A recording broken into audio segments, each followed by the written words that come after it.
with awesome pizza. He dips his pepperoni pizza in ketchup. He'll dip nacho chips in ketchup ahead of salsa. So he blames it on having a ton of siblings and not having the greatest meats when he was a kid, but he should be out of that by now, but he never will be. And he's not shy to admit it. So is he a condiment guy in general? Like what are his thoughts on mustard and mayo and chipotle mayo? Like is he or No, strictly ketchup? no, there is a mayonnaise, yes, but most of and cheese, like melted cheese, like even the bad melted cheese on the Like nachos, Velveeta. like yes. But if you go, he calls this healthy lunch. If you go to Subway with him, he says ham and cheese on Italian, right? Because it sounds better than Yeah. white, The herbs are right? vegetables. Yeah. Double cheese, double mayo, no vegetables. That's his Okay. healthy lunch.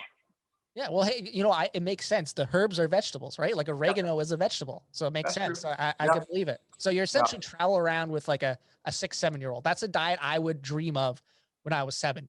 Yes. Yeah, and he's never gotten out of it. Like you can't take him to a nice restaurant unless you know for a fact he can maybe get pizza there or something like that because it's wasted on him and we don't want to do that to him either. So like Shorthouse is better. Absolutely, if you go into a dive bar, Shorthouse is going to crush the wings and the fingers and the jalapeno poppers. But he's fine if Cheech is for some reason not going out for dinner. Short, he'll say, let's go to a nice Italian place for pasta and wine, or let's go to a steakhouse. He'll do that, but we tend to try to stay together as teammates on the road. So we always have to, go to the most common denominator, which is Cheech's diet. Hmm. Well, I guess let's start there. With COVID and everything going around, I'm sure the Canucks broadcasts are going to look a lot different this year. Like under normal circumstances, you'd be on the charter with the team, traveling with the team, going from city to city. Is that going to be the case this year, or what's the situation going to be like with the broadcast? Are you just staying, or is the crews just staying here the whole time?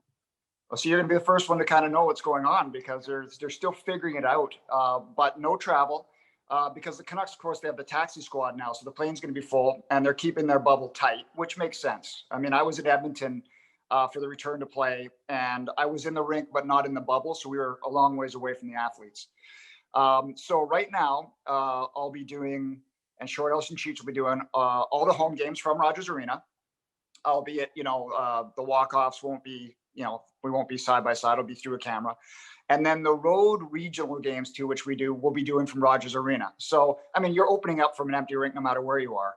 So I'll be in Rogers Arena when, like, next Thursday is not a national game, Canucks are in Edmonton. I'll handle the opening from Rogers Arena. We'll still try to do some road regional panels, so McIntyre or Satir Shaw will be joining me in the intermissions to kind of keep that going. But Gene Principe will be in Edmonton. He'll do the walk-off interviews and we'll use those. So it's definitely going to be different, but what isn't different these days, right? No announcers, or pretty much no announcers, are traveling because you have to go commercially. Yeah. And that makes it a little bit more tough, especially when you're dealing with an old man like Cheech. You don't want to expose him to that. So it is going to be different. Maybe it changes a couple, months into the season and it's a little bit better. But for now, we're still doing the games, but we'll be doing them from Rogers Arena. Okay. And so, I'm sure you're going to miss that. I'm sure you're going to miss, traveling on the charter with the team. Sure. That's got to be one of the highlights of the job, right? Is, the off ice interactions with these players. I'm sure Yeah, that's how you and develop relationships with these guys. no question. If they see you all the time and you're around them all the time, they tend to trust you a little more. They give you better, scoops and stories. That is a great way that you're not chasing them around commercially. When a game's over, you're on a bus and you're to the tarmac and you're on a plane. And so usually by the end of the game, it's 45-minute window and we're already wheels up. So for the players to shower, do interviews, get on the bus, get to the airport, and take off, it's 45 minutes. So we're spoiled. And I'm a hotel snob now too because of that. But yeah, I'm going to miss it. But you know what? Just doing games feels kind of normal again, and I'll take it. And any sort of season, as long as we can get to it, we see some problems already with the Blue Jackets and the Stars. If we can get games in, I'll take it. And then hopefully by the start of next season, it's back to what we have done in the past. But who knows? I mean, we're uncharted territory. I think a lot of things are going to change. A lot of businesses, the way they do things, are going to change. But I hope that moving forward, we'll still get to go and be in these rinks and in the environment because calling games off monitor, while you can do it, it's just not the same experience. It's not the same vibe, so, but I mean, I think a lot of people, like in the Edmonton bubble, I was right there with Cuthbert and Louis DeBrusque, right? But the NBC crew, I think you had Doc Emmerich in his basement in Michigan. You had Eddie Olchuk in the studio in Chicago, and you had Brian Boucher or Pierre McQuarrie between the glass in Edmonton. So they had all three parts of the broadcast in different areas. So, I mean, it's been done in the Olympics like that, but there's no real feeling like being there, being around the fans and having that energy. And I think people are underestimating how much COVID is going to affect this season in terms of, like the games in general. I know you used to do Grizzlies games, right? You used to be part of Grizzlies podcast. I don't know if you still follow the NBA that closely, but in the NBA this season, home court advantage is not a thing. No. Like, it's just like, I saw a graph on Twitter the other day. It's like kind of like a consistent line like this for home court advantage. And then this season, it's like that. Like, there's not going to be any home ice advantage for any of these teams without a crowd. Yeah, aside from last change. And what do you get that in terms of home ice advantage? It's true. I mean, I don't follow basketball nearly. When I was in high school, I was a huge fan. But like, are the Raptors losing Game 7 to the Celtics last year in the playoffs if it's in Toronto? Probably not. I don't think so. I mean, they've always been great there at the ACC. So yeah, there's no home ice advantage, and I think that's where you really need to have players that can generate their own excitement, their own energy. Guys like Antoine Roussel, guys like JT Miller, right? Maybe a guy like Nate Schmidt. You need these guys that are constant balls of energy that get guys going, that drag them into the games. And I think those are the kind of advantage you can have. If you can have players like that are able to do it, I think it's going to make a big difference. And another, home ice advantage type thing coming from COVID is, these players, just reading about the policy that the NHL is implementing is essentially when these players arrive in the cities, it's straight to their hotel room and that's it. Like, and I'm sure this from your time on the road with these guys. Yeah. When they go to a new city, they like to go out. And I'm not saying they get up to nefarious things or anything like that, but I'm sure you're in the same experience with John and John. You want to go to a nice restaurant or explore the city, and it's not going to be an option for these players going out on the road. It's straight to your hotel room, and you're pretty much there until you go to the rink. Yeah, and I think that you have to have players, and like Horvat's the captain, so he'd be on these calls. I think it's going to, like, a real competitive advantage this season is going to be staying healthy, right? I mean, you look at right now the Dallas Stars, 6 players, right? Columbus as well. Columbus, yeah. So if you have it, then you're 7, 10, 14 days away from you're being isolated. You're not skating anymore, maybe. That's all the contact tracing, all the players who are in contact. Like, even if you don't have COVID, if you're close to the guy, you're going to be ruled out.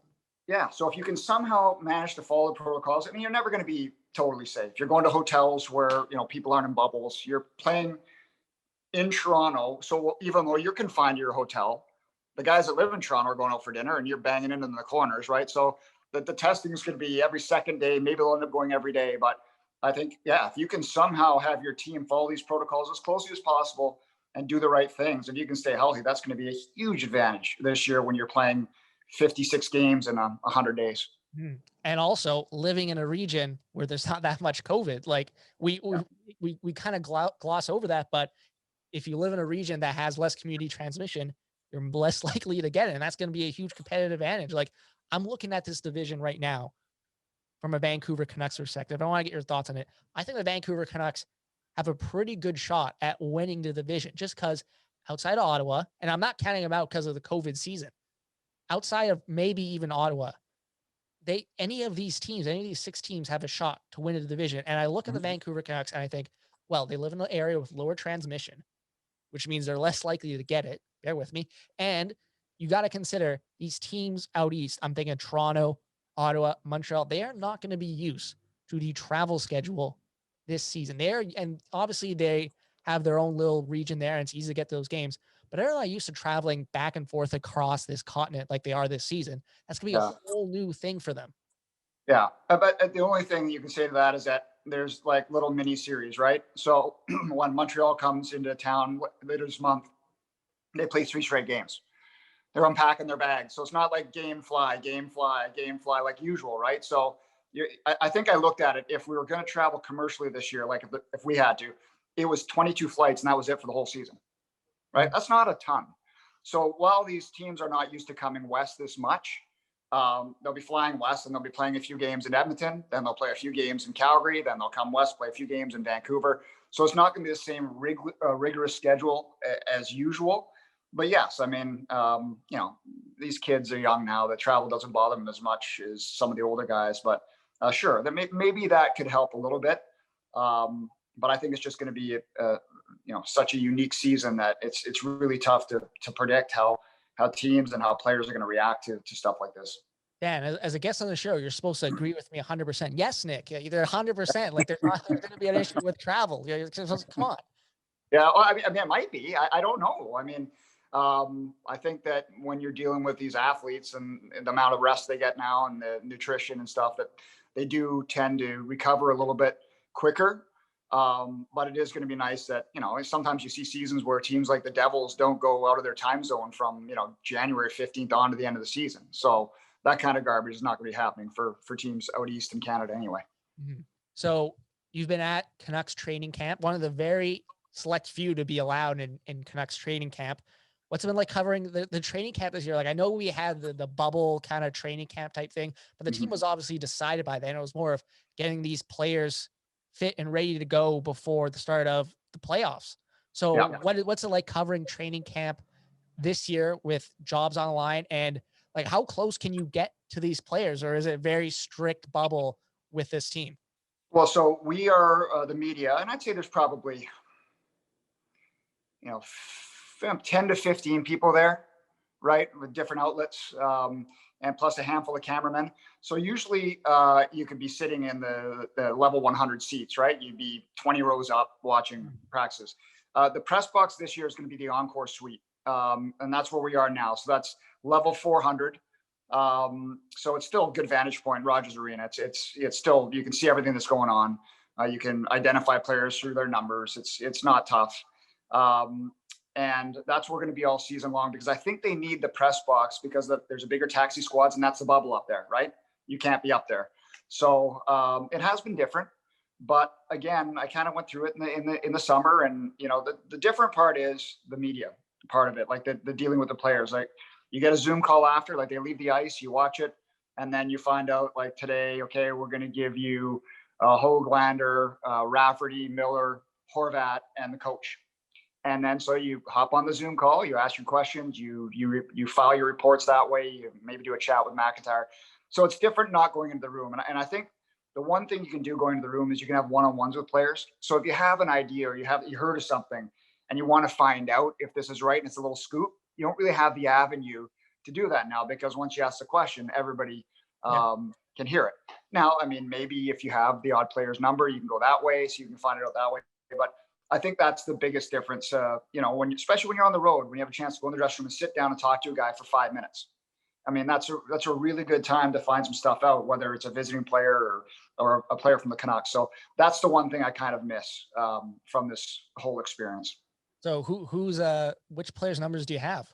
Which guy can you phone up right now and just feel like? I mean, a few. I mean, I could text, I don't know, Besser, Sutter, direct message, Pedersen. I mean, there's certain guys that will get back to you right away. Certain guys you don't know, but you don't overdo that, right? You don't want to be hounding guys. So, but if you do every once in a while, I mean, most guys are really good at getting back to you right away. Okay, so the big story, I think, so far in this training camp has been the aforementioned Höglander. He's come up, he's got it. He seems like he's going to be penciled in for that second line right wing role as soon as the season starts. So when can I pencil him in for a Calder nomination? Wait, can I do that now, or do I have to wait, a few games into the season? Well, considering the history of this team the last 3 years, I mean, maybe you can do it now. But, let's go. I just like going into training camp. That was one of the players I was excited to see. But I really like going in. I thought, there's no chance this guy is going to be playing. Like, right, there's no preseason games. That they don't know him. They've only seen him on video. But kudos to Travis Green and the coaching staff for right away putting him in that position. Right, they started him with guys that if he's making the team, this is where he's going to be playing. And also, he's been playing for 4 months. He's up to speed. But here's a guy that's not used to playing in this size of rink. And he's kind of taken this opportunity so far, and he seized it. But we know this coach. We know how much he needs to trust players. And so, what he's done with the young players that we've seen before, like Besser came in, played his 9 games, scored 4 goals. And then the next season scored 29. And the coach knew he could trust him defensively right away. Pedersen, no problem. Moved him to center. Oh my goodness, this guy can play defensively. So if he gets a feel that he can trust this guy to play away from the puck in his own end, he might get a run of games. If he doesn't, after seeing him play a little bit, you don't have a lot of time to experiment, right? And I'm not saying revert to Louis Eriksson, but he might revert to Louis Eriksson. The good thing is that you can shelter him a bit now, is because, well, first off, you got 2 good defensive players in Horvat and Pearson, who played a ton of tough minutes last year. But even so, the coach went to strength on strength last year in the playoffs. Pedersen in a matchup role. So you can do that with him, and then you're not quite as worried about Höglander in that in a matchup role in the second line. So I think there is a little more flexibility because of what we saw in the playoffs. But I think if Höglander's not playing in your top 6, he's probably not in your lineup, because this is not a team that still has a real scoring third line. It's more of a speed, energy that has a chance to score with Virtanen, Gaudette, and I think Roussel right now. But it's not a real just skill line. So I think if he's not in the top 6, he's probably not playing. But I mean, it's already exceeded my expectations, and I think we're on a path to seeing him play opening night in that spot. And that right there, I mean, I wouldn't have put much money on that heading into camp. Yeah, and you mentioned Travis Green moving Pedersen to center at training camp. Like, that's one thing I'll always give Travis Green credit for is, if you remember, but yeah, I'm sure you remember this, like there was discussion of Pedersen having to play wing when he first came over, and having to play with Brandon Sutter to learn the defensive game, which seems ridiculous now, but that was like a legit talking point around training camp when Pedersen first came over. So Travis Green, if he sees something in one of these young players, I don't think he's afraid to, throw him into the fire, so to say. And I think another thing that's helping out Höglander is he's actually been playing hockey for the past few months, right? He's been playing since October, November in the Swedish league. So you think like, okay, whatever, it's a Swedish league, but that's been huge because none of these guys have been playing since early September. Yeah, and I talked about the defensive game and away from the puck. Like, that's the one question. But I'll tell you what's not a question: his willingness to go to tough areas, his willingness to go to the boards and win puck battles on the boards. And these are things that Travis Green really loves in players, right? Puck battles, grinding, cycle. He's strong on his skates, so he's got all these things going for him, which is great. And I think you're right. I mean, having his legs under him, having been at game speed already for 3 to 4 months is a giant advantage for the young men coming over. And also the fact that he hasn't been afraid to. I mean, he would have come here and said, looked at the whiteboard the first day and said, "Oh man, I'm with the second line. Well, let's go out and grab this. Let's go out and make the most of my opportunity." And he certainly has. Yeah, and if Höglander does start the season on the second line, bitch, from everything I've read and seen on Twitter from the clips. By the way, why is Sportsnet not broadcasting like the scrimmages? I saw like they're broadcasting the Leaf scrimmage. TSN and Sportsnet is. Can we not get a stream, like even a live stream from the Canucks? I don't know. I'd be all over that. We're shooting it. Yeah, exactly. We're shooting it for highlights with our cameraman, Mike Bradley. I got to give him a shout out, cameraman, and Vern Linkley, our other cameraman. But we're there shooting. I guess they're just not streaming, because they have in the past streamed some games in the preseason. But just have to wait and see highlights. And the other good thing is that in this day and age with Twitter, everybody's shooting it. You're getting highlights in real time almost anyway, right? Like guys like Faber and Farhan and myself, like we're trying to get highlights out. Both those guys on the show, great guys. Yeah, it's not the same. Like I want to like sit back and watch Canucks hockey. It's been too long. Well, write a letter. Write a letter to my bosses. I will write a strongly toned letter to get this game to get these games live streamed. They're too worried about the Leafs game. They got to get the Leafs game up, right? Oh yeah, no, got to get the Leafs game up. Make sure they get that Leafs game up. The Canucks, even like Flames, Oilers. If I'd be a Flames Oilers fan, I'd be pissed that they're broadcasting a Leafs game instead of our team. But so from Canucks training camp so far, who's starting with Quinn Hughes moving to defense? Who do you think is starting with Quinn Hughes to start the season? Well, since he's had Ulevi with Myers, that to me says that when Hamonick's ready to go, Hamonick is going to play with. Yeah, on his Quinn quote Hughes. unquote PTO, the Yeah. wink, nudge, nudge PTO. Yeah. I mean, maybe he'll play opening night because I think he comes out of quarantine on Sunday or Monday. Does that give him enough time? But to me, I mean, I think they're, everybody was like saying with the 2 new signs, they're like, Nate Schmidt's an upgrade on Chris Tanev, and Hamonick's an upgrade on Troy Stetcher. But those aren't the guys they're replacing, right? Yeah. Hamonick's replacing Tanev, really, right? And, I think they profile very similarly. Age, the way they play, have some injury problems recently, more defensive guy. So, and that's almost a wash. Maybe Chris is had at least a better year last year, but he played with Quinn Hughes. And then you're saying Nate Schmidt is obviously better than Troy Stetcher. And I love Troy Stetcher, man. Like I did not want to see him go. He was one of my favorite guys to deal with on that team. Heart and soul, just, thoughtful kid. Didn't want to see him go, but I think we can admit that Nate Schmidt is a better defenseman. So I think that we're going to see Schmidt with Edler. We're going to see Myers with Ulevi, and then we're going to see Hamonick play alongside Quinn Hughes. But, I mean, they're down a goal. I mean, send out Hughes and Schmidt together, right? I mean, there's so many ways they can mix a match at this point, depending where they are in the game, what the score is and such. But I think that's what we'll see to start.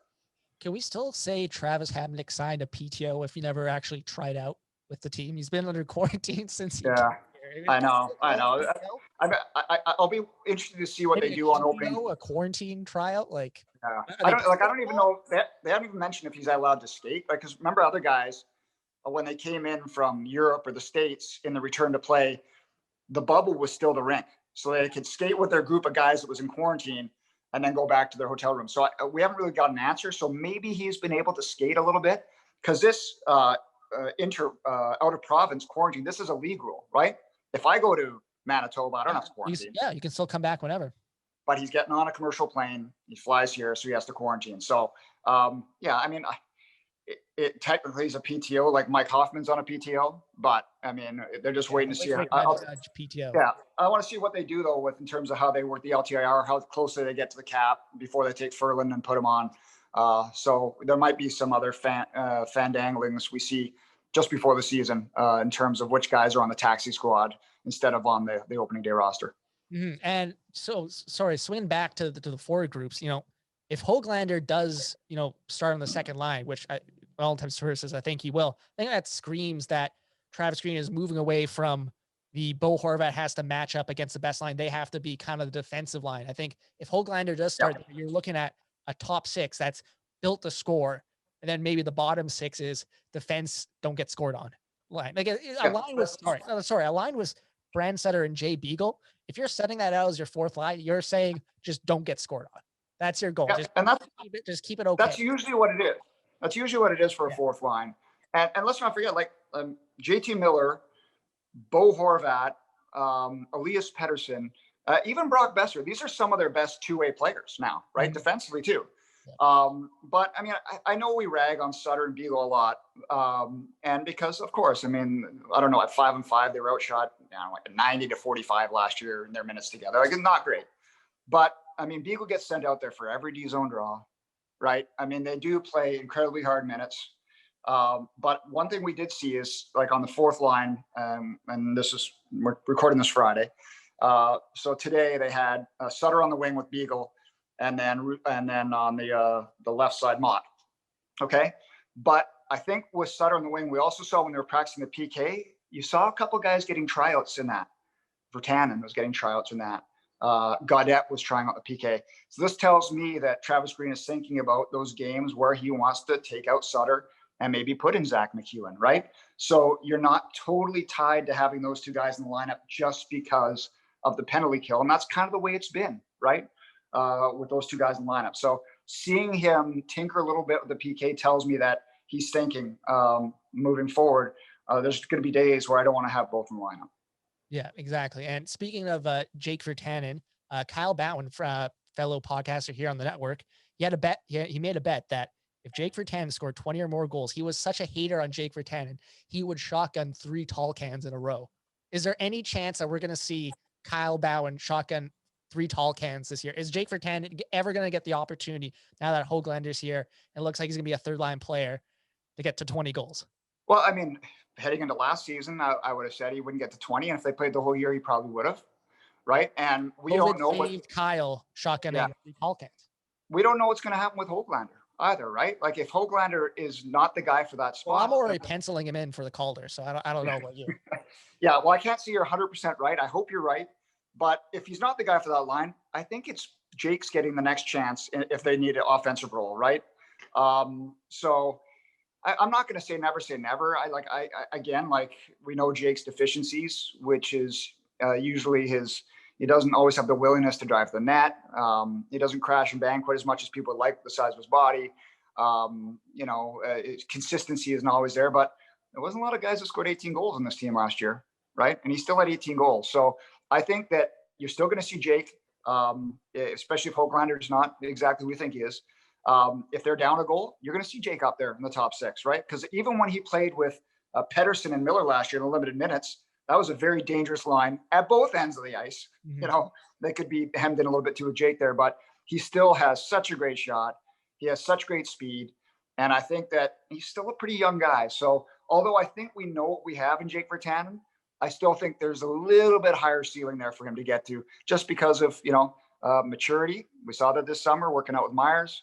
Came to camp in good shape. We've heard good things. And I think that's a step forward for the young man. So I wouldn't be practicing shotgunning 3 tall boys just because I thought it was going to happen and I didn't want to throw up on camera, but I'm not going to say it can't happen.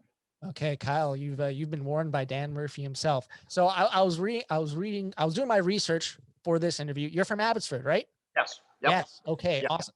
Do you ever take Jake aside and say, from Abbey guy to Abbey guy, maybe lay off the Cactus Club now and then, the truffle fries are good, but maybe just lay off from time to time.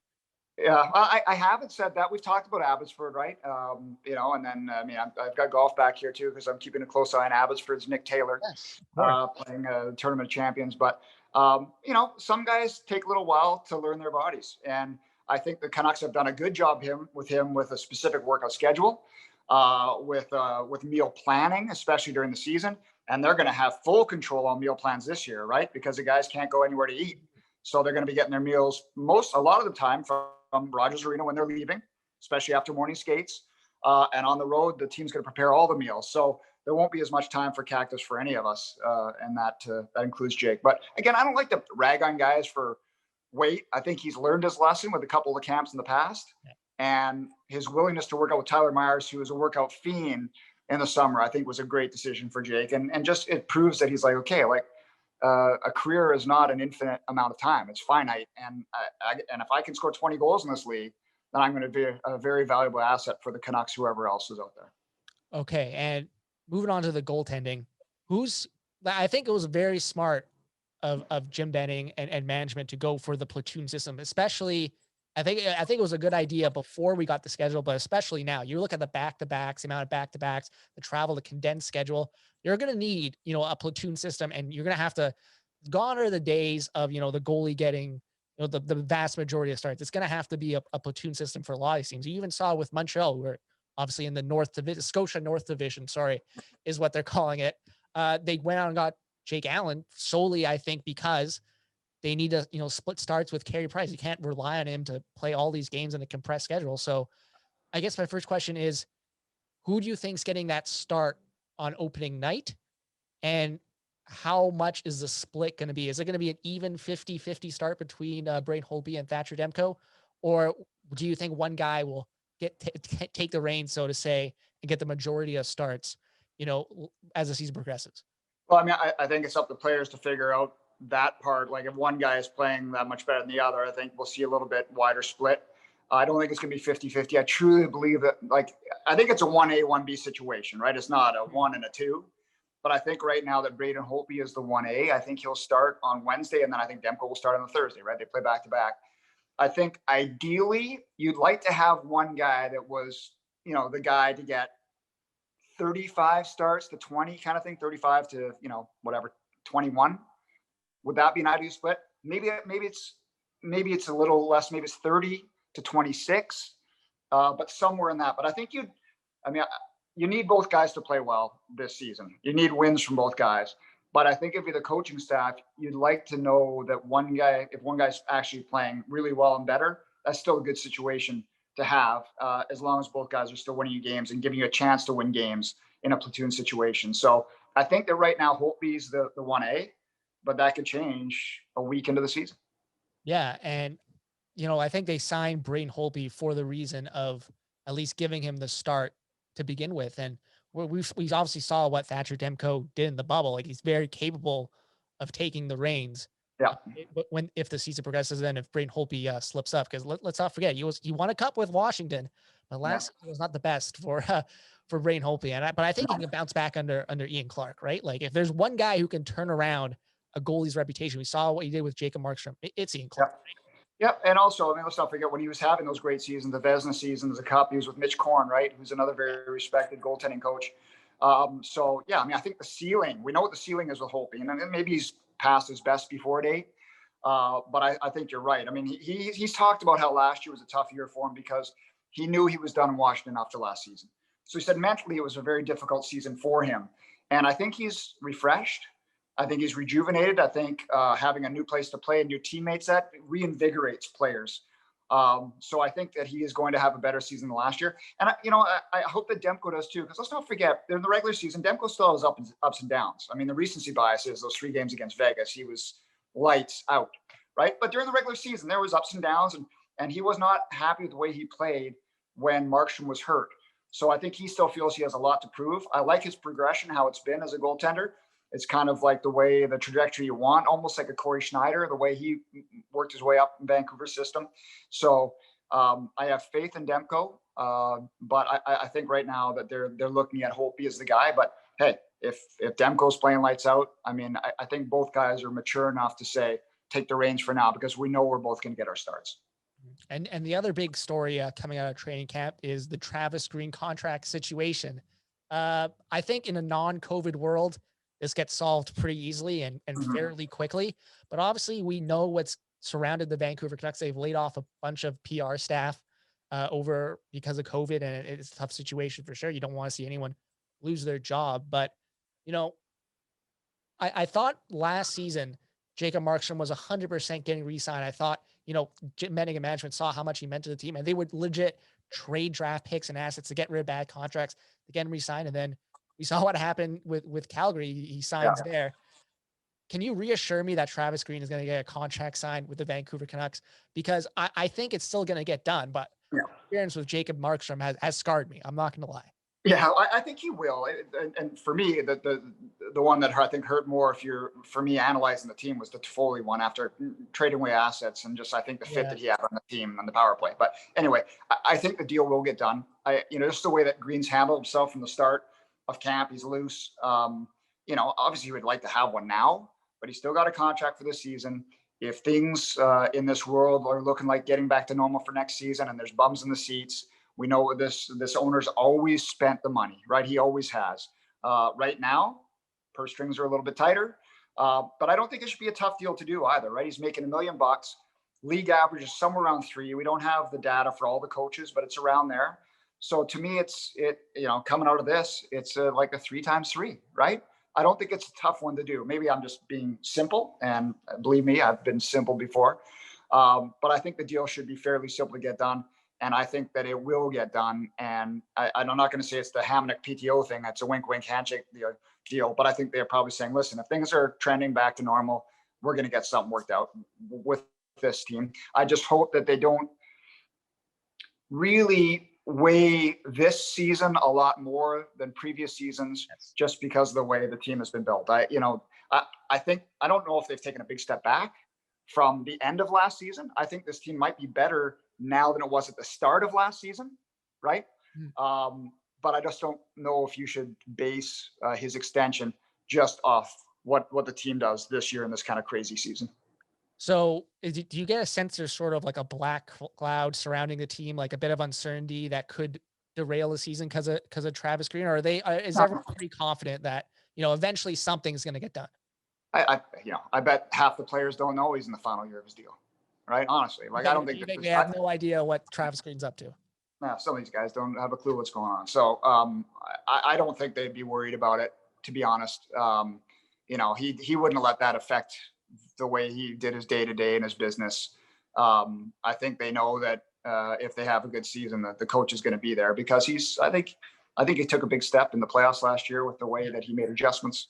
I think that he's been good with developing the younger players. Now he's been blessed to have guys like Pettersson and Hughes and Besser, young players that are very good, but that he's put them in position to succeed. They have succeeded. So I think he's a good fit for this team with where they are in their arc. And I certainly hope that he gets something done sooner rather than later, but I'm not worried about it. Okay. So going back a bit earlier, you mentioned you're in the Edmonton bubble for the Stanley Cup playoffs. It will go down in infamy. You were a part of history. You were a part of the 2020 Edmonton bubble for the Stanley Cup playoffs. Now be real with me. Was it hell? It seemed like it could have got to a lot of players' nerves in the sense that, I'm listening to Elliot Freeman and the 31 Thoughts podcast on the way over here, and it was pretty emphatic that the players have no interest in doing another bubble. Like, you see why? I'll say this: I wasn't in the bubble; I was in the. Oh, ring, sorry, you're bubble right? adjacent. Yeah, but I'll tell you this: I can give you one example, and of course, guys wouldn't be interested in that again. And I think actually the Toronto bubble, there was more for the guys to do. Like Edmonton had slightly Toronto fewer versus things. Edmonton. Let's be real. But we did a couple stand-ups in a building outside the bubble up top and looked down. I think the players call it the yard, like the prison yard, right? Yeah. It was like there was like a little basketball hoop and a couple of folding chairs. Like exactly. So I was up there and I could see down and I could see the Tim Hortons truck and Ben Brown, a member of the communication staff. I could see him down there. So I took a picture and I sent it to him. I said, I could take you out right now as a sniper. And he sent back, please do. So, I mean, I think that by the end of it, it was what it was, but I know some guys didn't go outside some days. But clearly that would have been tough mentally on those guys, especially guys with young families and being away. The younger kids probably didn't mind as much, play some video games and, that kind of stuff. But it would have been, from start to finish. I think that would have been difficult. At least the guys out east got to leave Toronto, get on a plane, come to a different environment, right? So at least they got a little change of scenery. But by the end, I mean, I'm sure those guys, when it was time to leave, they weren't too upset about it.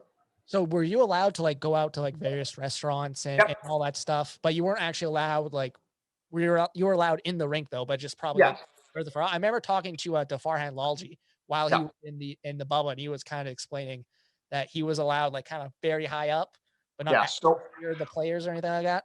So the media entrance is on one side, and the players, the dress rooms were on the other side. So when I was doing my interviews with them, like the pregame and intermissions, I was up in a medical room on the 7th level, like the very, very top level, and they would have been just outside the dress room. So I don't know how far away we were. I'm 250 yards away from each other, maybe more.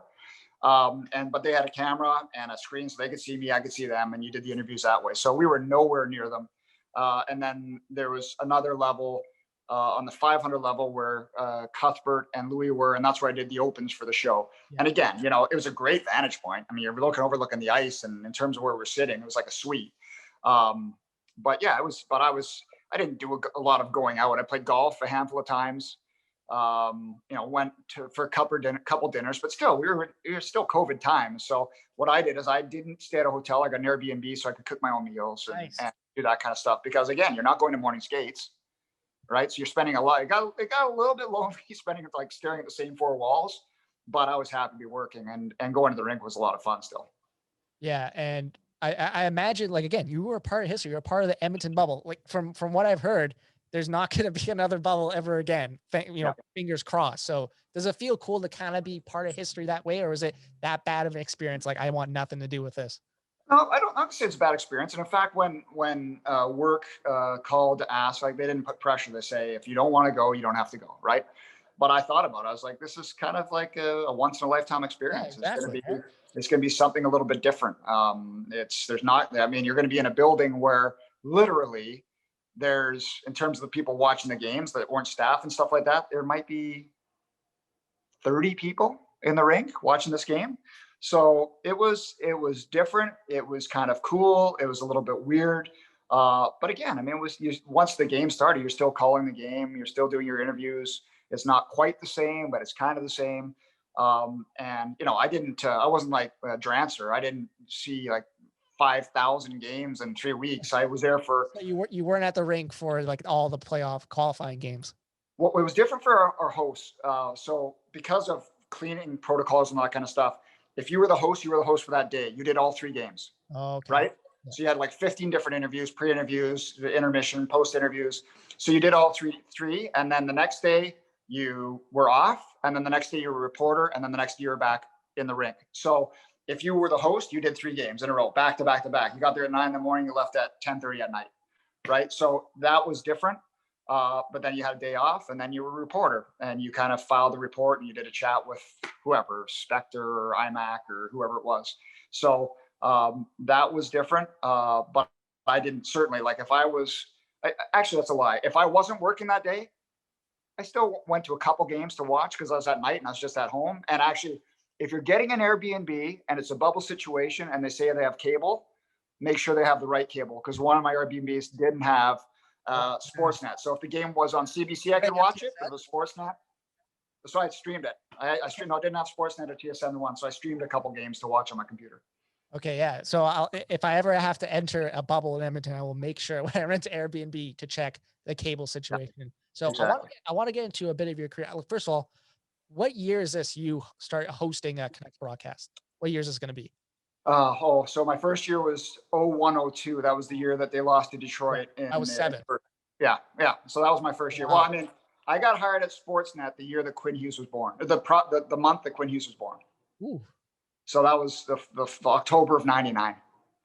So I got hired at Sportsnet, and then I did just reporting, and then I did a year and a bit of Grizzlies, and then I moved over to the Canucks when Bell had to sell Sportsnet. So Paris Okowski stayed with the Bell family, and I moved over to the Rogers family. So yeah, 0102. So I mean, there was one full season missed with the lockout, but yeah, so almost 2 decades. Okay, so you mentioned you did Grizzly. I'm wearing my Grizzlies shirt right Yeah, now. I see that. Yeah. So I feel like everyone who was involved in the Grizzlies had to say, I have to ask this question: like, can Vancouver support an NBA team? Because, and I'll say why I think it can. You know, I used to work for a company called BC Sports Hub, and we covered a lot of high school basketball, amateur basketball, especially around the Lower Mainland. And I think people underestimate how many kids out there don't really give a shit about hockey. Like, it's weird to say on a hockey podcast, but there's a lot of kids out there who like aren't that interested in hockey, and they're all in on basketball. So I think I always say, like, Vancouver could definitely support another NBA team if you just have that fan base come up and support the team. Now, whether, you know, the season ticket base is going to be there, corporate sponsorships, I don't know. I'm just going from what I've seen from like the 17 to 23-year-old demographic. There's a lot of kids out there in the Lower Mainland who are all in on basketball. Hey, listen, in high school, I mean, from Abbotsford. I was a bigger basketball fan than a hockey fan. Let's put it that way. I love the NBA, right? So when I got the Grizzlies, I was like, I would be more happy than if they would have told me I had the Canucks job at the start. And I do think too, Vancouver Pacific Rim, right? Big Asian population, huge basketball fans. So I think so. But the only way it works is if whoever owns the building has to own the team. So at this point, if the Aquilini is still owning Rogers Arena and the Canucks, they would have to be the people to buy the Grizzlies, because it would make sense being a tenant. So does it make sense shelling out $2 billion? Yeah. For a team for them? That's the thing. Like, I think you get the fans back. I mean, I think the fans were there at the start in Vancouver. The team was just so horribly mismanaged that you can only watch garbage for so long, and then you have new ownership that comes in that, you know, kneecaps the thing on purpose by separating away the ticket sales and sponsorship and all that, and separating and building a new practice facility and spending all this money and say, oh, look at how much money we're losing, we have to move. So I do think Vancouver could support a basketball team, but I think we have to realize too, the city can be a little finicky. It can get a little apathetic with the sports teams when they're not winning. You know, we kind of saw that after the AV tenure with the Canucks weren't great, and that's putting it mildly. So I do think the city could do it, and if it had any sort of you know, run at the beginning, they were in a position, the Grizzlies, to kind of surpass the Canucks at the beginning. They just never got the traction. So were you there for the final season? No, I was with the Canucks at that point. Oh, okay. Yeah, Yeah. okay. No, Yeah. I was just gonna say, I'm sure you have tons of great stories like surrounding the Grizzlies from around that time. Well, I mean, the thing with me, I was a host. I didn't travel. Normal did the road games. I did some of the home games on VTV. Oh, okay. And so I don't have the same feel in terms of Yeah. how crazy it would have been on the road. Certainly we get stories from Jay Triano and stuff like that, who was the color guy at the time, just a great man. So I think that traveling with those guys would be an absolute gong show. I have a good friend that is a GM of the Mavericks minor league team from Victoria, Al Whitley. He's been with the Mavericks forever, and I tell you, it's a little bit of a different world traveling with a small group like that, right? Like 12 guys on the Yeah. roster, guys that are making 30 sheets a year. It's a different world. Like that's for sure. Hard to keep up. Hard to keep up with those guys, I imagine. Yeah, no doubt, no doubt. So speaking of your time with the Vancouver Canucks, when I told my dad and my dad and mom, I'm like, hey, I'm going to give you Dan Murphy for my podcast, and my dad was like, oh yeah, I remember that guy, and I had to explain to him, like, Dad, he's not dead or anything like that, like he's still alive, he's still hosting Canucks games, but my dad is a self-described bandwagon fan. I think Yeah. 2011 hurt him that much. He's like, you know what, let me know when they're good again, and I told him, like, they just made second round of the playoffs, they're pretty good. But he's a very finicky fan because of 2011. But do you ever sit back and think, wow, like so many people in this city know kind of, if they don't know who I am, they casually know who I am. Like my dad's like, oh yeah, I remember him. Yeah, I mean, the thing is, I think a lot of times that, people recognize you, but they don't know where from, right? It's kind of like, or even if they're sports fans, are like, oh, Dave Randorf, like they know that you're in sports, but they don't know your name. Or you get people come up and say, did we go to high school together? That kind of stuff. So of course, Canucks fans, I mean, that watch all the time, they're going to know, but Yeah. there's a lot of casual fans that they know your face, but they're not sure where. They give the glance and say, I know you from somewhere. And I'm like, I don't know, where'd you go to high school? Like, I don't like to say anything. So, but yeah, there's casual fans that recognize you, but th're not exactly sure where from. Yeah, like my dad. He Yeah. was not sure. You recognize the name, Dan Murphy. Oh, where do I recognize that name? Was not sure. Yeah, he's dad. He's not dead. He's still there. He's still very much hosting Canucks games. Yeah. You mentioned one of the players you liked interacting or like dealing with was Troy Stetcher. Obviously, local kid, Yeah. great guy from everything I've read about him. Where other players stand out in that regard? Like I'm sure Kevin Bieksa. Sorry to put names in your mouth. Kevin Bieksa Yeah. is one of them, but like, which other players do you like stand out to you in that way?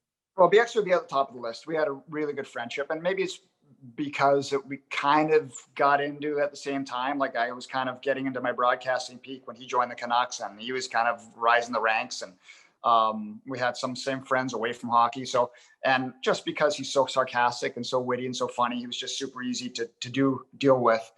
Before him, I always mentioned Jason Strudwick. I knew him before he joined the Canucks, so that was kind of, we had a bit of a relationship, and he's just a super funny guy and works for the other network now in Edmonton. Sammy Salo was fantastic, super dry sense of humor. Didn't say a lot, but if you got him on, I really liked dealing with him. Like I don't like to miss Shane O'Brien, Riot, right? Like just gong show on this team.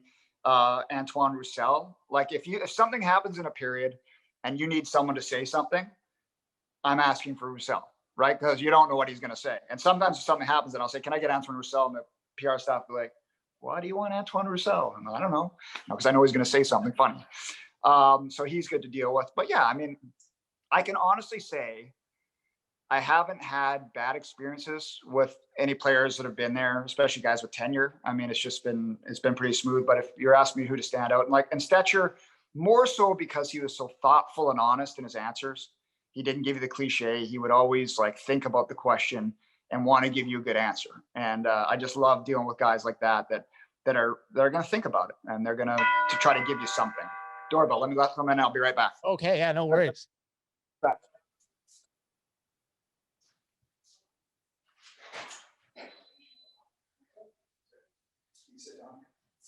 All right, I'm back. All right, who was it? I can't say. It's COVID times. I'm not going to say if there's any. We won't blow up your spot. Don't worry. Don't worry. It was family members. Okay. Just trying to make sure. So, Kevin Bieksa, did you know at the time that you would be as good of a broadcaster as he is? Because, obviously watching the Stanley Cup playoffs in the Edmonton bubble, he was awesome. And like, it takes skill to, break down a play in however much you time. Cause like, I'm sure, from your experience on TV that it's not like here where I can just kind of ramble on and talk however long I want and no one's going to stop me. You have a Yeah. time limit on TV. So it obviously takes skill and practice to master that. So did you think he was going to get into broadcasting right away? Like afterwards, or you think it would take a bit of time? I'll say this. I knew that he wouldn't shy away from the spotlight. I knew that the bright lights wouldn't fluster him. I knew that he could be funny, and I knew that he could give it to guys, and I knew that he wouldn't be shy to give it to guys and make fun of people right away, and that he'd be super comfortable. What I didn't know was that he'd be able to turn around something in 45 seconds and succinctly tell you what happened on the play, X's and O's style, right? There are very few guys that can do it, especially right off the bat, and be able to break down plays like that. And so I knew that the one side of it would be there. I didn't think he'd be so quick with the other side. And so really, I mean, he was a great addition to us that way, because if you look at, the best in the business that can do that kind of stuff, you think of Ray Ferraro, you think of guys like Daryl Ray, Eddie Olchuk, and it takes practice, right? I mean, to be able to say you got 30 seconds to talk about this play and break it down, you got to get your point across quickly and have it make sense to the average fan.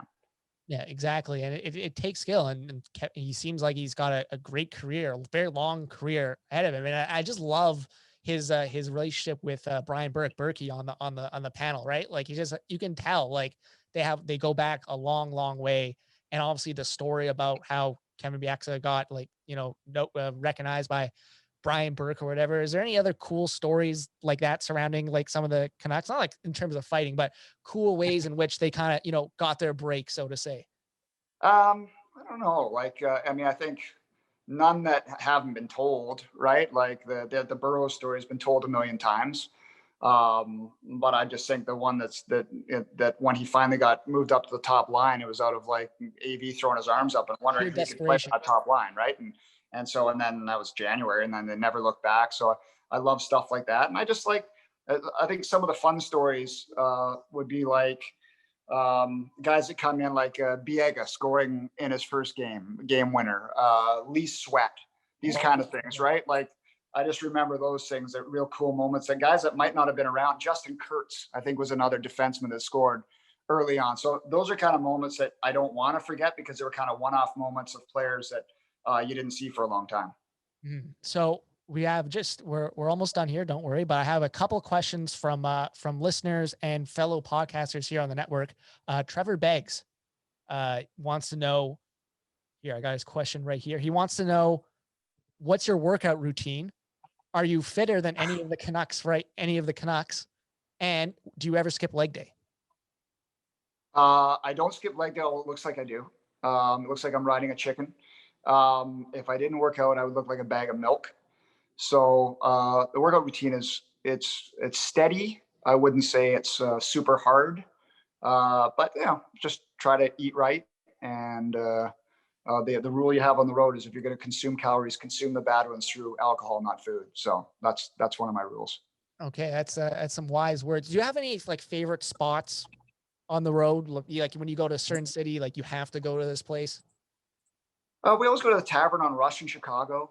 That's one. But like I said before, if you're following Cheech's lead, I mean, Yeah, you're not going to great places, Cheesecake right? Factory. Well, that's high end for Oh, that's Cheech. high end. You Okay, look at yeah, TGI Fridays, you'd yeah. be going to and be happy with. So, but there are a couple places like on the road. Like if you're in Nashville, you go to Tootsie's, the bar. That's the only place I think in the league where everyone goes to: trainers, coaches, players, staff. They kind of all, that's maybe the one place in the league where everybody ends up. But yeah, we have we're creatures of habit almost to a fault. Like we should explore more than we do, but you kind of get into a rhythm. You get somewhere and you say, let's go, because you know it and you know what you're getting. So I think that's probably, we're idiots for that reason, right? Because you could be exploring and having different experiences on the road, and we tend not to. Yeah. So when you're actually allowed back on the road and we can, a regular quote unquote NHL season resumes, do you feel like that's going to change maybe a bit with the broadcast crew? Maybe you branch out a bit.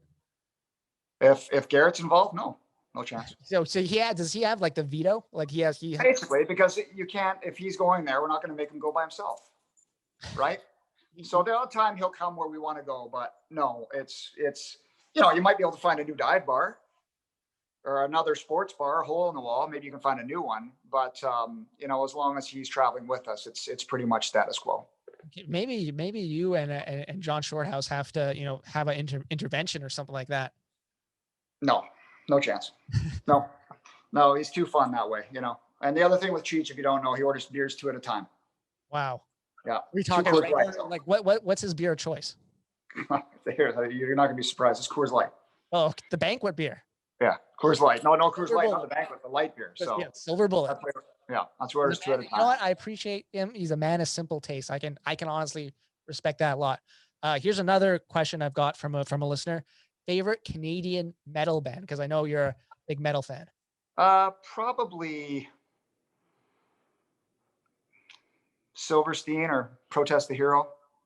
Okay, I've definitely heard of those bands. Yeah, I'd say that probably for me. Those would be 2 near the top of the list. He said, one listener said Sacramentary Abolishment or GTFO. Do you know who they are? Yes. Okay. I do know who they are, but they're not regulars in my playlist, but yes, I've heard of them. And an old friend of mine used to be in a band back from Abbotsford called Dark as the Hillside Thickets, and they used to dress up almost like Guar. That's a cool name. Check those out online if you can. I definitely will. Here's another question here. I'm calling audible here. Favorite concert memorabilia or anything like that. I'll give you my example. It's actually a metal example. I saw Metallica when they came here back in, I want to say 2012. And you were there. I managed to sneak onto the floor and catch one of James Hetfield's picks. That's like the only, like, I'm a guy who keeps all his concert stubs and like stuff like that. I have them in a Ziploc bag somewhere in my desk in my room. But yeah, I caught one of James Hetfield's picks. Yeah, Is that your big? What's your souvenir of choice from a concert? I don't have any. I'm not a memorabilia guy. I like hockey. And I'm not a real concert guy unless it's a smaller venue. Although I did see Metallica at Rogers Arena. I was there for that one. But at the Commodore, I saw Guar there. But I did get one pick as a 14-year-old wandering the streets of Paris with my sister. We were there on family vacation. And we walked by this little cafe, and sitting there was Eddie Van Halen and Valerie Bertinelli. And he let us take a picture, and he gave me a pick. I still have the picture, but I don't know where the pick is. Oh, man. Dude, you know how much that pick could have been worth now? I think he probably handed out about 500 a day. So doesn't matter. It's the memorabilia, since unfortunately he's passed away. If anyone here isn't aware, that memorabilia is only going up. It's only going up. I know. I didn't keep it though, but I don't collect anything, to be honest, like the hockey jerseys or anything. Maybe I should have, but I've got a Jarkko Ruutu Penguins jersey. I think that's about it. Did you at least get it signed by him? Yeah. He said, so you that frame that could be in your home office. Like, I'm surprised right now. I know you tried the home office earlier, but I'm surprised you didn't have the, I know the big on Zoom, now that Zoom's pretty popular with everyone doing these type of things. They have the fake bookshelves. Yeah. Everyone sets up behind them to kind of look smart. We have art here if you're watching this, if you're watching this on YouTube, but I'm surprised you didn't drag out the bookshelves. Yeah. Well, I mean, I could, people put the books that they've written. Yeah. So I do have Journeyman there that I helped co-write, Sean Pronger, but I should get 50 of them, like the ones I had to buy because they wouldn't sell. I should put all of them behind me. Actually, let's talk about that quickly. Would you say you're a natural writer? Did you ever expect you were going to write a book, or like how do the book opportunities come about, especially like one with Sean Pronger? I'll never write another one. No chance. We're not writers. We just had a lot of fun, and I just had heard his stories so many times that I knew I could pretty much write them myself. All his bull crap stories. I've known him for a long time. But it was a pretty fun process, but it was lengthy, and I don't think we do it again. And certainly I wouldn't have the capacity to write a book of any sort of impact. This was just like one long joke. So that made it easier for us. Mm-hmm. Well, Dan, thank you so much for appearing on the podcast. This has been a lot of fun, and hopefully we can have you on again sometime. No question. Just give me a call.